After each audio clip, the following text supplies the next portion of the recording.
what actually got you started into doing the music, rapping? Like, do you do producing as well, or do you pretty much just rap over the beats? I started out making beats. Okay. That was my father was a band director. So he used to compose music, put stuff together, and I used to try to want to do that in a format that I felt comfortable doing it in, which was making beats at the time. Like Magic's, I think, was like the first beat software I had, like way back when, and just I wanted to try to put something together like he used to. So I would try to get the bass with the kick and the snare and the hi-hats. You know what I'm saying? Make some shit crack. Put a little clap in there because the clap was hot back then. And a little snap. But I did that first. The rapping part really came, it was a talent show for my church. Honestly, I think the first time I remember rapping publicly, we used to freestyle all the time, just songs we liked on the radio. Like, man, I would have said this, you know, just went out with it, you know. But it wasn't nothing big. But I think me and a friend of mine, you know, up the street, we did a talent show for the church. And I had to be like 12, 13 years old, probably about the same time, middle school. And we did it. And the church or whatever had liked it. It was somebody from the church that worked at the radio station, the gospel station. And they came here to the house and they was like, yo, we want to try to get the music on the radio, this, that, and the third. And I was thinking, that's when I really started thinking like, yo, I guess I could do something with this, you know what I'm saying? Just so happened, I meet somebody who could get me instrumentals, and it's like that's really when it started. You know what I'm saying? Started coming through with the notebook and shit. Then I started rapping, writing rhymes in class and stuff like that. I used to freestyle like and just say dumb shit, but it was just part of the rapping. You know what I mean? It was just part of what we was doing. Now we might already know this, but Donovan, I gotta ask you, what was your inspiration? What got you started? Well, I want to say when I lived in Milwaukee, there was a guy named Carlos. This black dude. He was a rap. He used to like rap. He introduced me to rap at a young age, and he used to spit little stuff to me and just mess with me and do little stuff like that, mess with me. Then I get a little older and I'm starting to spit little stuff to him. What you say? You know what I'm saying? Like, you know, you look at me kind of like, what you just said? And I was just like, you know what I'm saying? Just as a kid, I was like, yeah. And then, you know, just gradually over time, like I said, like Lee just said, you know, I met up with him and then he started kind of pushing me with it because I was doing it and then he started taking it serious and I fed off that energy, you know what I'm saying? So before you know it, I got a notebook. I'm filling up notebooks and shit. Well, not full of notebooks, but like writing pages out and shit. Like I found a notebook the other day at the house in my closet. Old notebook. Man, I forgot your yearbook too, man. My bad. It's mint condition still. Man, I'm gonna bring it. I'll be back down here. Podcast over. But I ain't gonna lie. I had that man yearbook for like 3 years, dog. It's been in my safe. I got it in a really nice spot. In the closet, like sitting up, like don't nobody mess with it. It's coming. I mean, ain't like I've been looking at it every day. It sounds like y'all been doing this music thing for a long time, and now we're at the point now where we are not those young men that we used to be. We're at a much older age. So like, you know, why wait until now to finally really just, you know, try to pick it back up again? I mean, you know, like what do you think were some of your like shortcomings, and then what kind of helped propel you to where you are now? When Pops died, you know what I'm saying, and my son was born, it was just so much to happen in that year. It was just a lot going on, and like I would always just have thoughts about things, and it's hard to really just express when you like to keep things to yourself, to be honest with you. You know what I'm saying? I kept a lot of feelings and emotions to myself, and I say, man, you know what, fuck it, I'm gonna write this shit down and start rapping again, you know what I'm saying? I found a beat, and you know, I started off classic and shit with it. I started rapping with my old phone I used to have next to the TV, because I had YouTube playing through the TV, and I'm rapping over the beat on sound recorder. I couldn't edit or do nothing, that was just what I had. I did a bunch of research on apps that I can use to mess around and rap and record on, and I found BandLab. Dude, when I championed that one though. When I found BandLab, I changed everybody's game on the music. I ain't gonna lie, for our little circle, our little group of cats, I changed the game for everybody on that BandLab. Cause I put everybody on BandLab. I ain't gonna lie, cause when I found that shit, I told Lee immediately, I said, hey bro, download BandLab. I found you can make beats on it? Bro, you can make beats, you can do all of that. Yes. Think about that. Think about it. And videos. Today I'm gonna speak it into existence. The day that we come up is gonna probably be from BandLab, to be honest with you. Cause like the fact that it's on my time when I can do it, I can edit and mix and do all I gotta do, and I ain't gotta go for nobody and wait on nobody to finish nothing. I do it on my time. And then when it's done, we and him agree on the final product, we listen to it, vibe out in the car to it, and if that's what it is, then we keep going.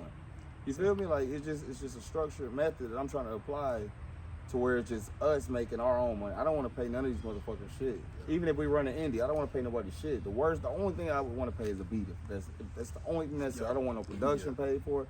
I do all my own shit. Do the auto-tune, all that. Makes sense. It's enough out there now for us to be able to kind of do our own thing. You can do your own thing, bro. Indie is the wave, dog. Like, why you don't want to get signed, get in advance, and then turn around?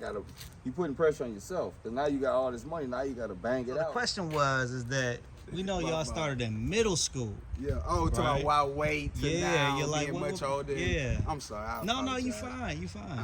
Honestly, I never waited.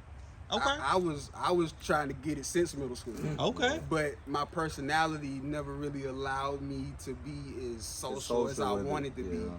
You know, it was a comfort zone that I just couldn't get out of. You know what I'm saying? I was never able to really get out of that comfort zone. Even to this day, you know, certain open mics and stuff like that, I might have second thoughts about, because it's like, it's not the quality of music. I feel like the music is decent. Actually, if I could just play the music without me being there, that would be ideal. You know what I'm saying? Like, hey, do you like the song? Bump me performing it in front of you. Like, if you like it, just you know. Exactly. But me kind of getting up there on stage, introducing myself to people I haven't met before, and showing them a side of myself. Some songs I may feel a little vulnerable just because of what I'm talking about, because I'm being so honest and open on every song. You know what I'm saying? It makes you think before you do those things. It's like, because to some people it might just be getting up and performing, but to me, I'm getting up there and I'm really telling you things about myself. You know what I'm saying? I'm really letting you into real things about that's going on in my life. So it's a little different for me to get up there and say those things to people I don't know, people I haven't met. You know what I'm saying? Because even with us, like, that's probably been our biggest thing. Like, we come straight from the heart. Like, so for those of y'all that don't know, I'll just go ahead and show my face real quick. Like, what's up? This is CeeLo 615, you know, member of Dono and Los, aka it should be Los and Dono, you know, because I originated it. I got him started, but you know what I'm saying? It's all good. But, you know, like, so one thing that I had to do personally as well is to get over that expression, because I have different platforms that I have to interact on, you know, and for those people that know me on like a personal level, with my career, my job that I do, it felt weird expressing myself lyrically in front of an audience and doing things that I might not be seen to normally do. But in our music, over time, when I heard people would listen to it, be like, hey man, that sounds good. I'm like, really? Give it energy. And like he said, when they start giving it that energy, you kind of be like, let me step on out here, you know. And I think that's just a whole big part of it. Like, we have to not allow ourselves to put ourselves into a box, because we never know how our story can help others. Dono always talks about his life, right? And I even got to a point where, like, I heard our whole first album is about, you know, family ties. Everything is about family, which is cool.